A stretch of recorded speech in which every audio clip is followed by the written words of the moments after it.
أعوذ بالله من الشيطان الرجيم بسم الله الرحمن الرحيم ربنا وابعث فيهم رسولا منهم يتلو عليهم آياتك ويزكيهم ويعلمهم الكتاب والحكمة وإن كانوا من قبل لفي ضلال مبين سبحان ربك رب العزة عما يصفون وسلام على المرسلين والحمد لله رب العالمين اللهم صل على سيدنا محمد وعلى آل سيدنا محمد وبارك وسلم اللهم صل على سيدنا محمد وعلى آل سيدنا محمد وبارك وسلم اللهم صل على سيدنا محمد وعلى آل سيدنا محمد وبارك وسلم۔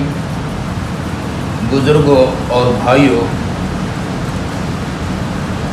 ابھی جو مہینہ چل رہا ہے ربیع الاول، ربیع کے معنی بہار کے آتے ہیں، ربیع الاول پہلی بار، اور یہ پہلی بہار اس مہینے میں رسول اللہ صلی اللہ علیہ وسلم کی ولادت باسعادت ہوئی، اور اسی مہینے میں رسول اللہ صلی اللہ علیہ وسلم کی وفات ہوئی، اور اسی مہینے میں بعض سیرت نگار لکھتے ہیں کہ رسول اللہ صلی اللہ علیہ وسلم نے ہجرت فرمائی۔ تو بہرحال یہ مہینہ ربیع الاول کا مہینہ، جس کے بارے میں کسی نے لکھا کہ اس میں تین بہاریں ہیں۔ ربیع الاول اس کا نام ہی بہار والا، رسول اللہ صلی اللہ علیہ وسلم تشریف لائے، یہ بھی بہار، اور جس زمانے میں رسول اللہ صلی اللہ علیہ وسلم تشریف لائے وہ زمانہ ربیع الاول بہار کے زمانے میں، موسم بہار کے زمانے میں تھا، اور اس وقت رسول اللہ صلی اللہ علیہ وسلم تشریف لائے۔ کائنات کے اندر دیکھا جائے تو جو بھی انسان آیا ہے، آنے کے بعد اس کی زندگی، اس کے کریکٹر، اس کی سیرت کے تذکرے ہوتے ہیں۔ بچہ پیدا ہوتا ہے، پیدا ہونے کے بعد اس کی مبارکباد دی جاتی ہے، اور باپ کو کہا جاتا ہے کہ اللہ نے آپ کو بیٹا عنایت فرمایا ہے، مبارک ہو۔ تو آنے کے بعد تذکرے ہوتے ہیں، سیرت اور اس کے کریکٹر کو آنے کے بعد ذکر کیا جاتا ہے۔ لیکن کائنات میں ایک ایسی شخصیت ہے، جناب محمد رسول اللہ صلی اللہ علیہ وسلم دنیا میں آئے نہیں، اس سے پہلے بھی محبوب صلی اللہ علیہ وسلم کا تذکرہ اور ذکر ہے۔ قرآن مقدس کہتا ہے کہ عالم ارواح میں جب اللہ رب العزت نے انسانیت کی روحوں کو بنایا، وَإِذْ أَخَذَ اللَّهُ مِيثَاقَ النَّبِيِّينَ لَمَا آتَيْتُكُم مِّن كِتَابٍ وَحِكْمَةٍ ثُمَّ جَاءَكُمْ رَسُولٌ مُصَدِّقٌ لِّمَا مَعَكُمْ لَتُؤْمِنُنَّ بِهِ وَلَتَنصُرُنَّ۔ لَمَا آتَيْتُكُم مِّن کتاب، کہ انبیاء علیہ السلام سے میثاق لے رہے ہیں۔ لما آتیتکم من، میں تمہیں نبوت دوں گا، دنیا کے اندر سر بلندیاں دوں گا، لیکن لفظ من استعمال کیا۔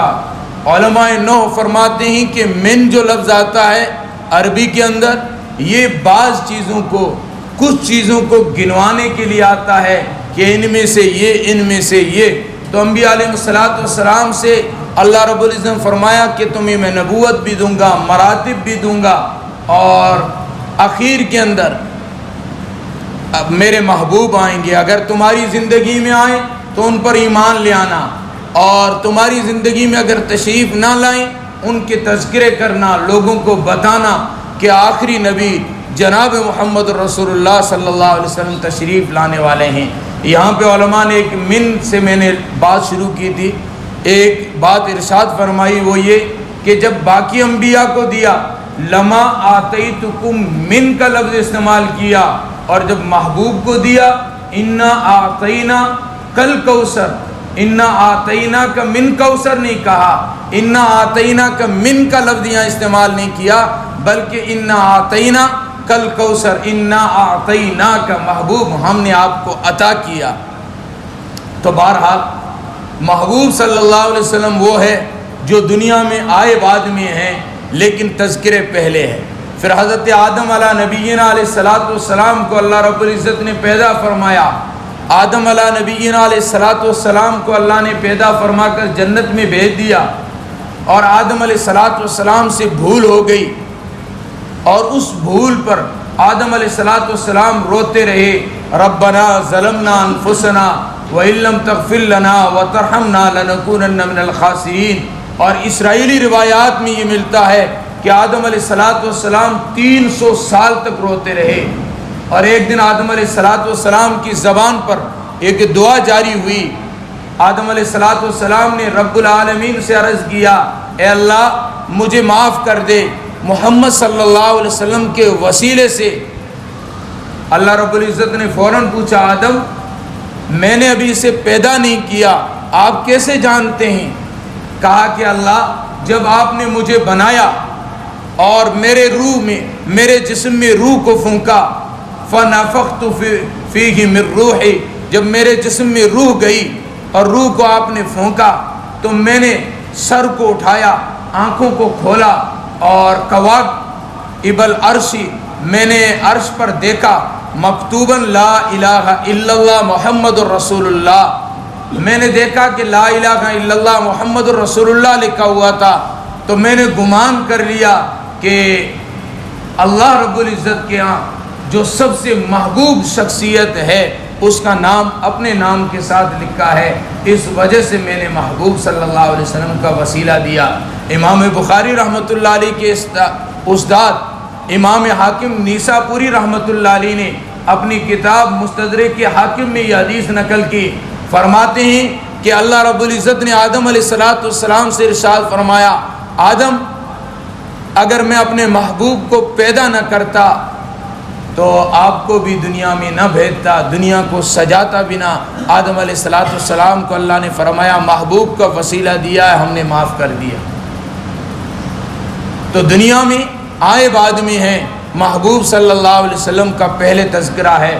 موسیٰ علیہ السلام کے سامنے تذکرہ ہوتا ہے محبوب صلی اللہ علیہ وسلم کا، اور حضرت عیسیٰ علیہ السلام محبوب کا تذکرہ کرتے ہیں کہ میرے بعد نبی آنے ہیں جن کا نام احمد ہے۔ اور اس کے علاوہ غالباً میں 2 سال قبل اس پر ایک پورا بیان بھی کر چکا ہوں، جس میں میں نے مختلف مذاہب سے یہ باتیں میں نے لکھ کے بھی لایا تھا، اور میں نے عرض کی تھی کہ انبیاء علیہ السلام نے نبی پاک صلی اللہ علیہ وسلم کا تذکرہ اپنی زندگی میں کیا ہے۔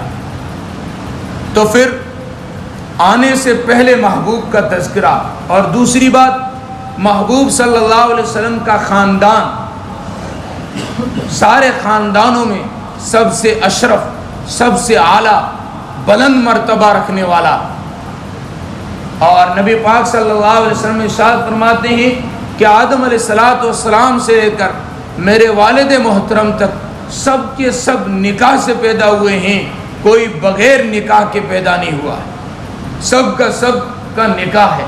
تو محبوب جس خاندان اور جس نسب کے اندر اللہ نے اپنے محبوب کو بھیجنا تھا اس نسب کی حفاظت فرمائی، اور محبوب صلی اللہ علیہ وسلم کا خاندان قریش، یہ مالک فہر بن مالک جن کی طرف قریش لقب مشہور ہے، یہ اتنے طاقتور تھے کہ انہوں نے پورے عرب پر اور پورے اپنے علاقے پر حکومت قائم کی تھی، اس وجہ سے ان کو قریش کہا جاتا۔ پھر اس کے بعد لوگ آتے رہے اور ان کی طرف نسبت کرتے رہے، قریشی، یا بعض کتابوں میں قرشی بھی لکھا ہے، قریشی یا قرشی۔ اور قریش کی وجہ تسمیہ علماء بیان فرماتے ہیں کہ دریا کے اندر، سمندر کے اندر ایک جانور پایا جاتا ہے جسے قریش کہتے ہیں، وہ جانور سارے جانوروں پر، دریائی تمام مخلوقات پر وہ غالب آ جاتا ہے، سب سے طاقتور ہوتا ہے، اس وجہ سے اسے قریش کہا جاتا ہے۔ اور یہاں پر بھی حضرت فہرہ بن مالک سارے خاندانوں پر قابض ہو گئے، طاقت والے تھے، تو ان کی طرف یہ قریش لقب مشہور ہو گیا۔ اور نبی پاک صلی اللہ علیہ وسلم کے دادا حضرت ہاشم، جن کے بارے میں مشہور تھا کہ یہ حاجیوں کو لوگ اس وقت کعبۃ اللہ کی زیارت کے لیے جو آتے تھے ان کو گوشت کے اندر چور کی روٹی کھلاتے تھے، اور پھر حضرت ہاشم تجارت کے لیے جا رہے تھے اور انہوں نے مدینہ منورہ میں جا کر ایک جگہ شادی کی سلمہ نام کی عورت سے، اور ان سے پیدا ہوئے حضرت عبد المطلب، جن کا اصل نام انہوں نے شیبہ رکھا تھا۔ پھر یہ آگے چلے گئے تجارت کرنے، اور پھر آگے جا کے ان کا انتقال ہو گیا۔ پھر ان کے بھائی تھے جن کا نام تھا مطلب، تو یہ مطلب کو کسی نے بتایا کہ آپ کے بھائی ہاشم کا بیٹا وہاں ہے، آپ اسے لے کے آئیں۔ یہ شیبہ اس وجہ سے نام پڑا تھا حضرت عبد المطلب کا کہ ان کے سر کے اندر بال کچھ سفید تھے، تو یہ لینے کے لیے گئے۔ جب مطلب اپنے اونٹ پہ بٹھا کے مکہ میں داخل ہوئے تو لوگوں نے دیکھا کہ پیچھے ایک بچہ بیٹھا ہوا ہے، تو لوگوں نے کہنا شروع کر دیا مطلب کا غلام عبد المطلب، عبد المطلب، اور یہ نام پھر مشہور ہو گیا۔ اصل نام نبی پاک صلی اللہ علیہ وسلم کے دادا جان کا شیبہ ہے، اور عبد المطلب ان کی کنیت ہے، اور یہ اس وجہ سے میں نے وجہ تسمیہ بتائی، اس وجہ سے مشہور ہوا۔ پھر حضرت عبد المطلب جو کہ یہ بھی قریش کے رئیس قسم کے آدمی تھے، اور ان کو خواب میں بتایا گیا کہ زمزم کا کنواں کھودو۔ انہوں نے کھودنا شروع کیا، یہ کھودتے، لوگ آتے مٹی کو برابر کر جاتے، پھر یہ کھودتے اور لوگ آتے مٹی کو برابر کر جاتے۔ انہوں نے اللہ رب العزت سے دعا کی، اے اللہ اس کی حفاظت فرما۔ اس کے بعد جس نے بھی اس کے ساتھ چھیڑ خانی کی، اللہ رب العزت نے اس کو عبرت کا نشان بنا دیا، لوگ ڈرتے ہوئے پیچھے ہو گئے۔ حضرت عبد المطلب نے دعا کی کہ اللہ مجھے 10 بیٹے عطا فرما تاکہ میں ان پر غالب آ سکوں، میں ان سے لڑ سکوں، اور ایک بیٹا میں آپ کی راہ میں قربان کروں گا۔ تو اللہ رب العزت نے حضرت عبد المطلب کی یہ دعا قبول کی اور 10 بیٹے عنایت فرمائے۔ سب سے چھوٹے بیٹے حضرت عبداللہ جو رسول اللہ صلی اللہ علیہ وسلم کے والد محترم ہیں۔ اور پھر جب یہ بچے جوانی کو پہنچے، کسی نے خواب کے ذریعے سے بتایا کہ آپ نے جو منت مانی تھی اس منت کو پوری کرو، تو انہوں نے بچوں کے نام کی قرآن اندازی کی، تو حضرت عبداللہ کا نام نکلا، اور حضرت عبداللہ کو ذبح کرنے کے لیے، اللہ کے راستے میں قربان کرنے کے لیے یہ لے جانے لگے۔ بہنیں رونے لگ گئی، بھائی رونے لگ گئے کہ سب سے پیارا اور چھوٹا ہمارا بھائی ہے، اسے قربان نہ کریں، ان کے اور 10 اونٹوں کے بیچ میں قرآن اندازی کریں۔ حضرت عبداللہ اور 10 اونٹوں کے بیچ میں قرآن اندازی کی گئی، حضرت عبداللہ کا نام آیا۔ پھر رائے دی گئی کہ 20 کے بیچ میں کریں، 20 اونٹ اور حضرت عبداللہ کے بیچ میں قرآن اندازی کی گئی، پھر حضرت عبداللہ کا نام آیا، یہاں تک کہ 90 تک 10-10 بڑھاتے پہنچ گئے، اور آخر میں پھر 100 اونٹ اور حضرت عبداللہ کے نام کی قرآن اندازی کی گئی، تو پھر اونٹوں کے نام نکلا۔ تو حضرت عبداللہ کے فدیے میں 100 اونٹ قربان کیے گئے۔ رسول اللہ صلی اللہ علیہ وسلم کے بارے میں آتا ہے، صحابہ رضوان اللہ علیہ مجمعین کے درمیان بیٹھے تھے، اتنے میں ایک آدمی آیا اور سلام کیا کہ 2 ذبیحین کے بیٹے السلام علیکم۔ نبی پاک صلی اللہ علیہ وسلم مسکرائے اور جواب دیا۔ صحابہ نے پوچھا سمجھ میں نہیں آیا، محبوب صلی اللہ علیہ وسلم نے ارشاد فرمایا انہوں نے حضرت عبداللہ میرے والد محترم اور میرے دادا جان حضرت اسماعیل کی طرف نسبت کی ہے، حضرت اسماعیل بھی اللہ کی راہ میں قربان کیے گئے اور حضرت عبداللہ بھی اللہ کی راہ میں قربان کیے گئے۔ یہ بات الگ ہے کہ اللہ رب العزت نے ان کی جگہ دمبا بھیج دیا اور ان کی جگہ 100 اونٹ قربان کر دیے گئے۔ اور پھر حضرت عبداللہ جب اپنی جوانی کو پہنچے، ان کی پیشانی سے نور نبوت چھلکتا تھا۔ ایک عورت جو کہ یہودیہ تھی، حضرت عبداللہ کو دیکھا، چونکہ پہلے تذکرے تھے محبوب کے، نشانیاں توریت میں، انجیل میں، دیگر کتابوں میں نشانیاں موجود تھی کہ آخری نبی نے آنا ہے اور آخری نبی ان قریب دنیا میں آنے والے ہیں۔ اس زمانے کے راہب یہ چیز بتا رہے تھے۔ اس عورت نے محسوس کیا، نور نبوت کو دیکھا، حضرت عبداللہ سے کہا کہ مجھ سے شادی کر لیں۔ حضرت عبداللہ نے فرمایا میرا کوئی ارادہ نہیں ہے، تو اس عورت نے کہا کہ اگر آپ شادی نہیں کرتے یوں ہی مجھ سے ملاقات کر لیں۔ حضرت عبداللہ نے منع کر دیا۔ پھر یہ مدینہ منورہ گئے اور وہاں جا کر حضرت آمنہ سے شادی کی اور چند دن وہاں رہے، اور اس کے بعد تجارت کے لیے آگے گئے۔ اسی عورت سے دوبارہ ملاقات ہوئی۔ اس عورت نے کہا کہ لگتا ہے کہ آپ نے شادی کر لی ہے۔ حضرت عبداللہ نے پوچھا تمہیں کیسے معلوم؟ کہا کہ جو نور نبوت جو تمہاری پیشانی میں چمک رہا تھا وہ آپ کی پیشانی سے اور آپ کی کمر سے نکل کر ماں کے بطن میں پہنچ گیا ہے، اس وجہ سے معلوم یہ ہوتا ہے کہ آپ نے شادی کر لی ہے۔ حضرت عبداللہ نے فرمایا ہاں میں نے شادی کر لی۔ اس عورت نے کہا کہ میں نہ کوئی بدکار عورت ہوں نہ میں بری عورت ہوں، اصل میں نے آپ کی پیشانی میں نور نبوت کو دیکھا تھا۔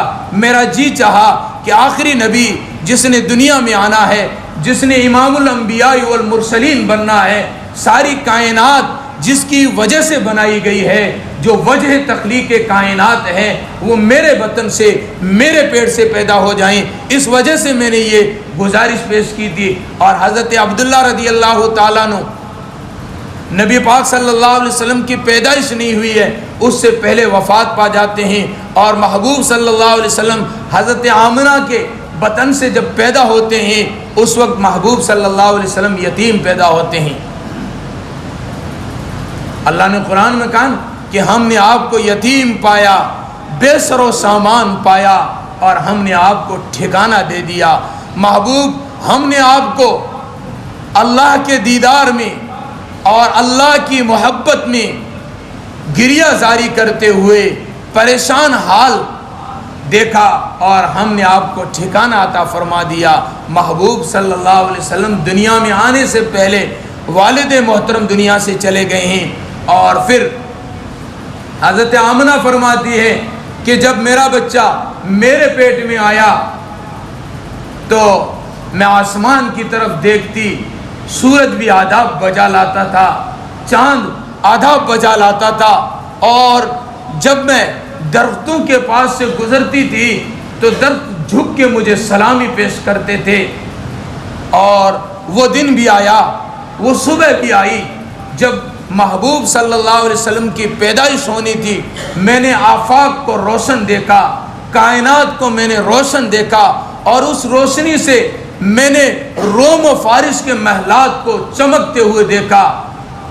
بسد انداز یکتائی بغایت شان زیبائی، امی بن کر آمنہ کی گود میں امانت آئی، شہر کا وقت تھا معصوم کلیاں مسکراتی تھی، ہوائیں سوئے خیر مقدم کے ترانے گنگناتی تھی، ابھی جبریل بھی نہ اترے تھے کعبے کے منبر سے، اتنے میں صدا آئی تھی عبداللہ کے گھر سے، مبارک ہو زمانے کو شہید و سرا تشریف لائے، مبارک ہو محمد مصطفیٰ تشریف لائے صلی اللہ علیہ وسلم۔